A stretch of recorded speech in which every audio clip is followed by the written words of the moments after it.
Hi, today I will show you how to repair your headphone pads in case they have torn open. We have these headphones here. They are Bose QuietComfort 35, and today we will repair them because the left pad tore open. So you can see it here. You can see the foam. The foam is the green part on the inside, and yeah, it's just a bit needed for repair. So what we need for that is a pointed needle and some thread. This is usually like the thread will be €1 or €2 at your local shop, and a needle you might already have at home, and even if you have to buy it, it's another €2 and you get that. So I already fixed the right side of the headphones. I just showed you that, and then the left side has torn open. I think originally the seam was glued together. You can see that there isn't really any seam to be seen, which probably means they glued it, but that also means that it tends to tear open after a while, and then some people might think they need to replace it, but really you can just sew it back together. It'll look like the right side here, and it's much more durable anyway. So it's a good fix, and it'll save you from spending €35 or dollars on new headphone pads. So we'll just get started with our thread here. I picked a gray thread because that way you'll have an easier time watching me repair these headphones, and it'll be more easy for you to follow on what I'm doing. You'd usually always want to use a black thread because that will make it less visible in the end, and they won't look as patched up as these will in the end. Now we have our thread here. You need to take a good bit, but now it's still too thick. So we have a long chunk of it, but we need only 2 out of the 6 strings that a thread is made up of. So I'm trying to show that here that I have to pull it apart, and yeah, I'm just fiddling around with it here because that can be a bit tricky, but you'll figure it out. So you always have to kind of open the ends, and then you can see that there's 6 of them. So I'm split them open here, and you only want to use 2 because that way you will have a thinner thread, and that will mean that in the end the seam will be less visible than when you would have used the entire thread or even 3 strings. So we're using 2 strings, and we have to pull it apart. We have 2 strings and 4 strings, and then you just start pulling. So I did that here. This means that the rest of the thread will start twisting because usually all of these 6 strings, they are twisted together. So you need to pull a bit and then untangle it, and then pull another bit and untangle it again until you have it fully separated. So pull, and then I have to untangle.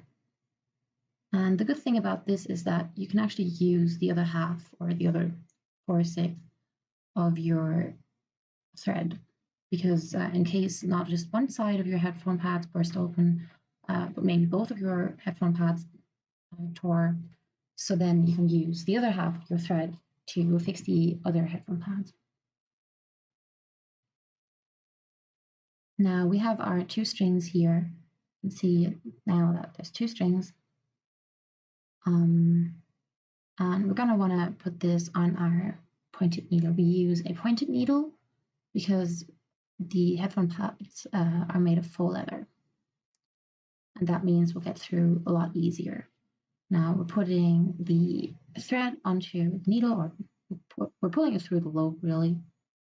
So this is again a bit tricky, but after a while you'll always have success pulling through. And that then what we're going to want to do is knot one end of the thread.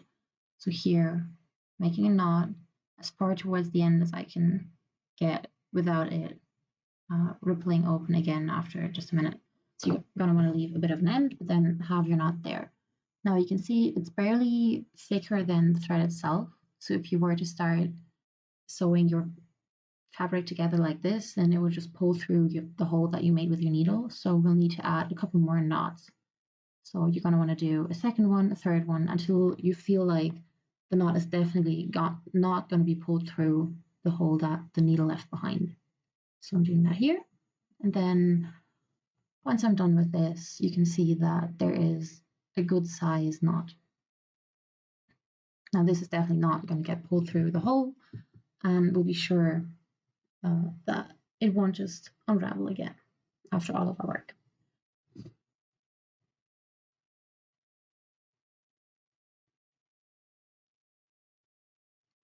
So again, we're using a pointed needle, and that is because the fabric is quite thick and it will be easier to get through with a pointed needle. This is faux leather, which is not as easy to get through, so the pointed needle will really help us along there. But again, you need to be careful not to prick yourself with a pointed needle because that is quite painful. Trust me with that. Now we're starting on the inside, so that's where the foam is, and going through the fabric on the front towards the outside. From the inside towards the outside through the front fabric. We have our two pieces of fabric here, and these will have to be sewn back together. So then from the outside, we'll have to go through the back fabric and go through towards the inside. So we're going from the outside towards the inside through the fabric on back. And then again, this is what you'll just be doing over and over again. We're going from the inside towards the outside through the front fabric, and then from the outside towards the inside through the back fabric. And after each stitch, you need to pull on the thread to close up the seam. So that will make sure that it doesn't just stay open, but it'll be neat and tidy, and you'll barely have any visible stitches if you make sure to stay close to the end of the fabric. So again, we're going from the outside towards the inside, and from the inside towards the outside again after we pulled on the thread to close the stitch here. So you can see that just got a lot smaller because we pulled on the thread, and it means that it'll be less visible and look even nicer in the end.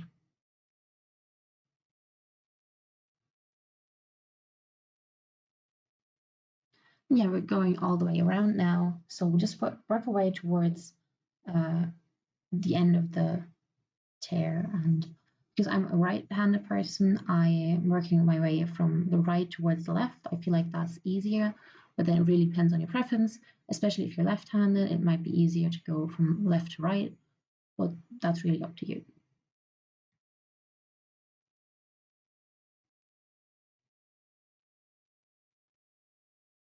So yeah, we're just repeating the process here, always going through the fabric on the front and then the fabric on the back. Make sure to close the seam by pulling on the thread. It can be hard to kind of find the perfect spot to go through because you want to go through as close to the end of the fabric, but still far enough into the fabric that it won't just be pulled out and open up the seam again. So you're gonna have this kind of safety distance from the edge of the fabric, but still be as close as possible to get a nice little neat seam. So now we have the issue that there's only a bit of the one side left of the thread, and after that, both of the sides, the one from the fabric towards the needle and from the needle towards just the open end of the thread, they're kind of tangled together. So what you're going to want to do is pull on your needle and then it'll unravel a bit. So you have more of the one side of the thread to work with, because you always only want to work with a single thread and not a double thread.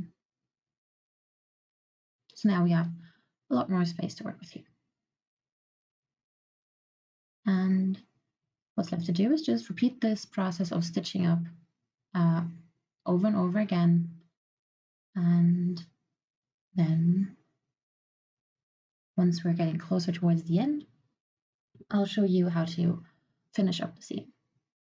So yeah, I'm kind of struggling here to get through the fabric. That's why we're using the pointed needle, make it easier, but it can still be a bit hard to get through. It is a sturdy fabric, so that's why it actually holds on for so long and your headphones stay fine for so long. It also means that they are easy to fix, and it means that it's worth it to fix them because the fabric is still very much fine and you just need to sew it back together and then they're good for usage again.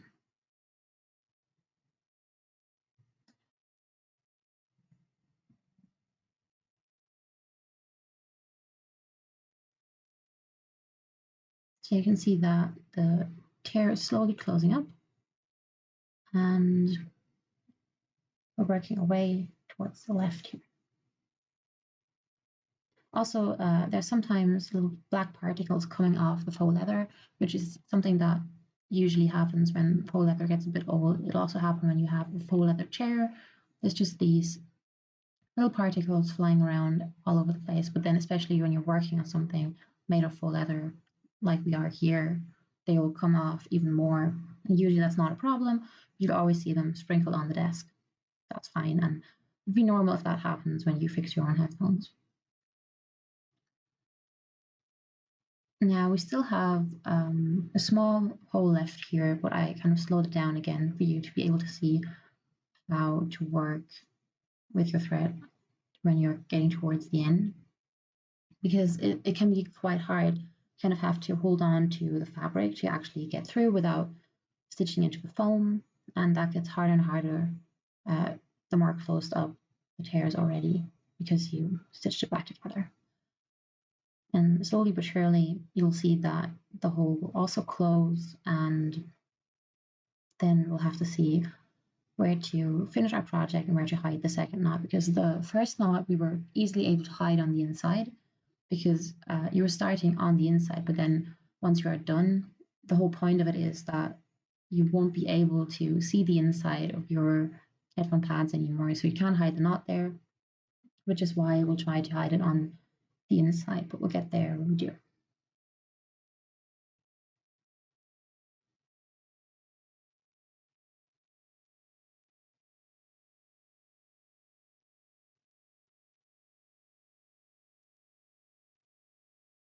Again, I think this is a very good solution to headphone pads that just tore open, especially because it's just about the fabric.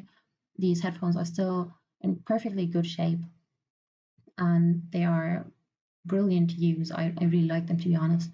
It's just that the fabric tends to tear open. One of my friends has the same model and his burst open too. So I fixed his because he'd already actually bought new pads and spent the €35 on them. And he was really disheartened to hear when I was like, well, you bought them, I just fixed them. And then he was like, you know how to fix them? So I thought it'd be nice to show you how to do it. And it's also a lot more environmentally friendly to keep using your things and repairing them. And I think it's important to know how to repair your everyday use items. So you'll just know how to work with your items, and you won't produce as much waste and not have to buy something new when you could still use the item you already own by just fixing it up for a bit. Now, what you can see here is that the hole that was left is almost perfectly closed now. There's a tiny bit of a hole left. So I'm kind of pointing at that now. And we will just finish it with one last stitch. And now what we are doing is we're stitching towards the inside, which is not what we usually do because you always want to come from the back towards the front when you're working. And the reason I'm doing this now is so we'll actually come out of the fabric on the inside. So it won't be towards the front, but really on the inside of the headphones. And then this is where we are going to hide the knot for finishing off the project.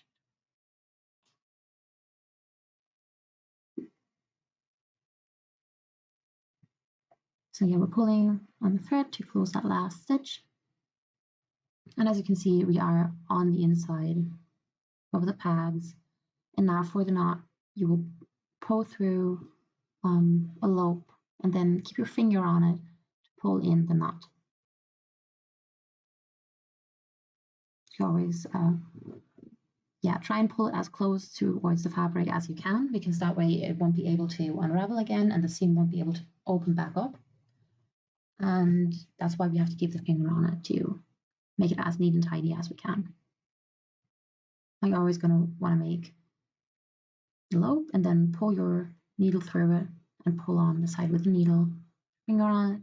And then after 3 knots here, we have a well enough sized knot that won't be pulled back through the hole that the needle left behind. And then you just cut off the thread as close to the knot as possible without it just unraveling straight again. And then we are done. So these are the fixed up headphones. You can see the gray seam again. Use the black thread because then it'll look like the ones on the left and it'll be less visible. You just see the notch, but then you don't actually see the seam. And this is us done. Now this is the before and the after. So you can see they're all back together and all stitched up. And that's us done. So this usually takes less than 30 minutes and it's really easy to do. So I really recommend you trying it at least before you throw them out. And thank you for watching.